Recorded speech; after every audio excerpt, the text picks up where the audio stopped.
Hello guys, स्वागत है आपका मेरे चैनल में। आज मैं लेकर आया हूँ माई रिच एंड ब्यूटीफुल वाइफ का एपिसोड 9। एपिसोड की शुरुआत वहीं से होती है जहाँ तेजरफेस कहता है तो फिर ठीक है मैं इसे करूँगा, और एक मार्शल आर्ट टेक्निक का इस्तेमाल करता है जिसका नाम जूलियो दाव की मार्शल आर्ट होता है। तेजरफेस जैसे ही इस मार्शल आर्ट का इस्तेमाल करता है तो उसकी ताकत बहुत तेज़ी से बढ़ने लगती है लगातार, और हमारा सेंजिंग उसके ताकत के प्रेशर की वजह से यहाँ पर सही से खड़ा भी नहीं हो पा रहा होता है। और उसे देखकर उसका ताकत का अंदाज़ा लगाते हुए कहता है वो QI रिफाइनिंग के फर्स्ट लेवल पर है, नहीं वो सेकंड लेवल पर है या फिर शायद उससे ज़्यादा। लेकिन इतना कहने के साथ ही हमारा सेंजिंग अपने पावर को एक्टिव करता है जिसकी वजह से हमारे सेंजिंग के अंदर से गोल्डन कलर का ऑरा एक बवंडर के जैसे निकलने लगता है। फिर हमारा सेंजिंग पूरी तरह से अपनी पावर को एक्टिव करने के बाद अपनी आंखें खोलता है और कहता है लेकिन मैं इसे कर सकता हूँ।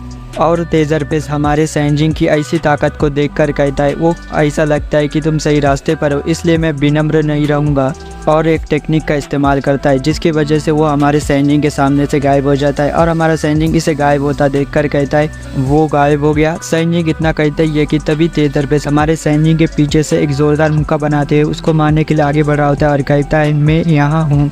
और जैसे ही इसका मुक्का हमारे सेंजिंग के पास पहुंचता है तो हमारा सेंजिंग जल्दी से पीछे मुड़ता है और इसके मुक्के के साथ अपना मुक्का टकराता है। और जैसे ही इन दोनों का मुक्का एक दूसरे से टकराता है तो इन दोनों के मुक्के से बहुत ज़्यादा शॉक वेव निकलने लगता है और ये दोनों को ही पीछे धकेल देता है। फिर तेजरफेस कहता है ये अभी ख़त्म नहीं हुआ, और एक ज़बरदस्त छलांग लगाकर हमारे सेंजिंग के ऊपर एक अपर किक मारता है जिसकी वजह से वहाँ पर पूरा धुआं ही धुआं हो जाता है, किसी को भी कुछ नहीं दिख रहा होता है। फिर तेजरफेस कहता है सू फैमिली का पसंदीदा मेरे सामने कुछ भी नहीं है। इतना कह के घमंड में वहाँ पर खड़ा ही था कि तभी हमारे सेंजिंग का हाथ उस धुएं से बाहर निकलता है और उसे पकड़ लेता है और कहता है तो ये बात है, और तेजरफेस पर हंसने लगता है। फिर तेजरफेस कहता है तुम बच्चे, और उसे मारने की कोशिश करता है, लेकिन हमारा सेंजिंग उसके दोनों हाथों को पकड़कर मोड़ देता है और अपने एक आंख पे किसी तरह का पावर को एक्टिव करता है और उससे तेजरफेस के ऊपर अटैक करता है, जिस वजह से तेजरफेस वहाँ से उड़कर बहुत दूर जाकर जमीन पे गिरता है और तेजरफेस खड़ा भी नहीं हो पा रहा होता है। फिर हमारा सेंजिंग तेजरफेस के पास आता है और उसके हाथों को पकड़कर कहता है मैं जीत गया। फिर तेजरफेस कहता है हाँ मैं ये मानता हूँ। फिर हमें सुवेन को दिखाया जाता है जो ऊपर वाले का शुक्रिया अदा कर रहा होता है सेंजिंग को चोट नहीं लगा इसलिए। और मिस्टर सू अपना हाथ हिलाते हुए कहते हैं मैं नहीं जानता था कि वो ऐसा कुछ करने के काबिल था। फिर सेंजिंग मिस्टर चेन के पास आता है और मिस्टर चेन सेंजिंग से कहते हैं छोटे भाई चेन, हालांकि तुम बहुत स्किलफुल हो लेकिन मुझे यकीन है कि अब तुम्हें इस ब्रेसलेट से कोई दिक्कत नहीं होगा। फिर सेंजिंग कहता है इस पर विश्वास करो या नहीं, लेकिन मेरे परिवार को इससे कोई प्रॉब्लम नहीं होगा। फिर मिस्टर चेन कहते हैं हम एक शर्त क्यों नहीं लगाते हैं, अगर 3 दिन में मेरे फैमिली को कुछ नहीं होगा तो क्या तुम पूरे शहर के सामने अपने घुटनों पर बैठकर मुझसे माफ़ी मांगोगे। फिर सेंजिंग कहता है हाँ, लेकिन अगर 3 दिन में कुछ होता है तो। फिर मिस्टर चेन कहते हैं तो मैं अपने घुटनों पे बैठकर तुमसे माफ़ी मांगूंगा। फिर सेंजिंग कहता है तो फिर ठीक है, लेकिन तुम्हें अपना वादा निभाना होगा। फिर मिस्टर चेन कहते हैं अच्छा ठीक है, और हमारे सेंजिंग की तरफ से अपना मुंह फेर लेते हैं। फिर हमें 2 शख्स को दिखाया जाता है जो चोरी छुपकर हमारे सेंजिंग और मिस्टर चेन को देख रहे होते। उसमें से एक शख्स अपने साथी से कहता है उस लड़के को अकेला छोड़ना क्या ठीक होगा। दोस्तों ये सेंजिंग के बारे में कह रहा है। फिर दूसरा शख्स कहता है वो सिर्फ QI रिफाइनिंग के 3rd स्टेज पर है, तो फिर तुम किस बात से डर रहे हो, ये चैन है जिसे हटा देना चाहिए। फिर वो शख्स कहता है हाँ आपने सही कहा। दोस्तों लगता है ये लोग मिस्टर चैन को मारने का प्लान बना रहे। फिर यहाँ से सीन शिफ्ट होकर हमें रात में एक पार्टी का सीन दिखाया जाता है जहाँ हमारा सेंजिंग भी होता है। फिर वहाँ पर जिया की छोटी बहन आती है और हमारे सेंजिंग को एक बॉक्स दिखाते हुए कहती है ग्रैंडपा ने इसे मुझे तुम्हें देने के लिए कहा है, प्लीज़ इसे एक्सेप्ट कर लो। फिर सेंजिंग कहता है वो यहाँ क्यों नहीं आए हैं। फिर जिया की छोटी बहन कहती है ग्रैंडपा की तबीयत ठीक नहीं है इसलिए वो यहाँ नहीं आए हैं, और तुम फिक्र मत करो, मेरा सुनिश्चित रूप से कोई भी इरादा नहीं है यहाँ आकर सबके सामने शोर मचाने का, इसे ग्रैंडपा ने ही दिया है तुम्हें देने के लिए। फिर सेंजिंग कहता है अच्छा ठीक है मैं इसे ले लेता हूँ, अब तुम घर जा सकती हो। फिर जिया की छोटी बहन कहती है तो फिर ठीक है मैं तुम्हें और परेशान नहीं करूँगी, अब मैं यहाँ से चलती हूँ, और वो वहाँ से चली जाती है। फिर सुवेन सेंजिंग से कहती है इस बॉक्स में क्या है। फिर सेंजिंग कहता है मैं नहीं जानता, उसने सिर्फ ये कहा कि ये ग्रैंडपा ने मुझे दिया है। और हमारा सेंजिंग उस बॉक्स को खोल देता है जिसमें एक स्टोन और एक ड्रैगन जेड स्टोन और हमारे सेंजिंग के फादर का एक चिट्ठी होता है। सैनजिंग जैसे ही इस चिट्ठी को देखता है तो वो कहता है ये चिट्ठी मेरे फादर ने मेरे लिए छोड़ा है, और हमारा सैनजिंग इस चिट्ठी को खोलने जाता है। लेकिन तभी सुबेन सैनजिंग का हाथ पकड़ लेती है और कहती है इसे अभी मत खोलो, यहाँ पर बहुत ज़्यादा भीड़ है, इसलिए तुम मेरे साथ अंदर आओ और वहाँ पर इस चिट्ठी को देखो। फिर सैनजिंग कहता है अच्छा ठीक है। इसके बाद सैनजिंग को एक कमरे में दिखाया जाता है, जहाँ सैनजिंग को जब सुबेन इस कमरे में छोड़ने के लिए आई थी तब उसने कहा था ये हमारे फैमिली का सेफ हाउस है, इसके अंदर जाओ और उस चिट्ठी को देखो, कोई भी तुम्हें परेशान या तुम्हें देख नहीं पाएगा। और हमारा सैनजिंग सुबेन की इसी बात के बारे में सोच रहा होता है और कहता है सुबेन इस चीज़ को लेकर इतना सीरियस है कि ये मुझे भी थोड़ा परेशान कर रहा है।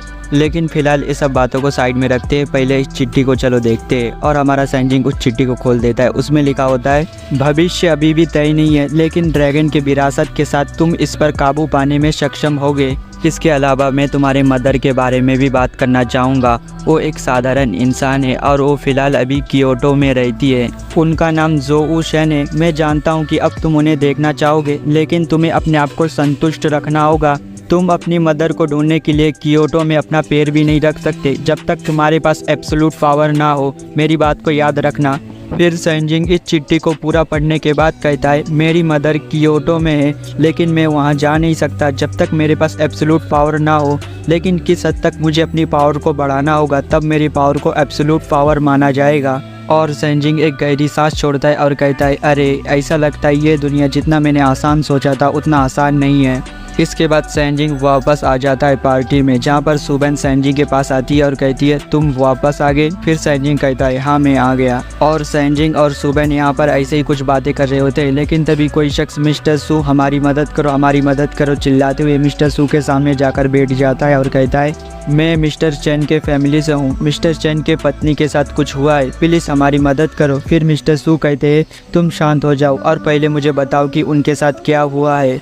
फिर वो शख्स कहता है जब मिस्टर चैन की पत्नी घर आई तो वो पागल हो गई और सभी के ऊपर किचन नाइफ से हमला करने लगी, और मैं वहाँ से किसी तरह से भागने में कामयाब हो गया और आपके पास मदद मांगने के लिए आ गया। प्लीज़ मेरी मदद कीजिए, नहीं तो मैं मारा जाऊँगा। फिर मिस्टर सू कहते हैं हम तुम्हारी मदद नहीं कर सकते, यहाँ तक कि अगर हम वहाँ चले गए फिर भी हम वहाँ क्या ही कर सकते हैं। लेकिन तुम्हारा इसके लिए एक फेंग शुई मास्टर को बुलाने के बारे में क्या ख्याल है। फिर वो शख्स कुछ कहने वाला ही होता है कि तभी हमारा सैनजिंग कहता है मैं वहाँ जाऊँगा। और हमारी सैनजिंग की बात सुनकर साइड में एक शख्स कहता है जब तुम वहाँ पहुँचोगे तो तुम क्या ही कर सकते हो। लेकिन हमारा सैनजिंग बिल्कुल भी इसकी बात पर ध्यान नहीं देता है और कहता है यहाँ तक कि अगर मैं मदद नहीं कर सकता फिर भी मैं वहाँ जाऊँगा और एक नज़र देखूँगा। और मैं पहले ही कह चुका हूँ कि उस ब्रेसलेट में कुछ गड़बड़ है। वो ब्रेसलेट जिसके पास रहेगा उस पर और उसके पूरे परिवार पर मुसीबतें आता रहेगा। और हमारा सैनजिंग वहाँ जाने के लिए निकल जाता है, लेकिन तभी सुबेन सैनजिंग का हाथ पकड़ती है और कहती है सावधान रहना और अपना ख्याल रखना। फिर सैनजिंग कहता है अच्छा ठीक है मैं अपना ध्यान रखूँगा। इसके बाद यहाँ से सीन शिफ्ट होकर हमें मिस्टर चैन के घर का सीन दिखाया जाता है, जहाँ तेजरफेस मिस्टर चैन से बातें कर रहा होता है। वो कहता है मिस्टर चैन मैंने आपके पत्नी को अच्छी तरीके से बांध दिया है, वो इस समय बिल्कुल भी हिल नहीं सकती है, लेकिन मैं अपने पूरे सम्मान के साथ कहना चाहता हूँ कि ये सुनिश्चित रूप से एक अच्छा ऑप्शन नहीं है, हमें जल्द ही कुछ करना होगा। फिर मिस्टर चैन कहता है ठीक है मैंने किसी को एक फेंग शुई मास्टर को यहाँ लाने के लिए भेज दिया है। और अपने मन में कहता है क्या बकवास है, ये वो ब्रेसलेट नहीं हो सकता जो सारी मुसीबतों को पैदा कर रहा है, जैसा कि उस हरामी ने कहा था। इतना कहता ही है कि तभी हमारा सैनजिंग यहाँ पर आता है और कहता है वाह ये तो बढ़िया सीन है ठाकुर। और मिस्टर चैन जैसे ही सैनजिंग की आवाज़ सुनते हैं तो वो जल्दी से सैनजिंग की तरफ मुड़ते और कहते हैं तुम यहाँ क्या कर रहे हो।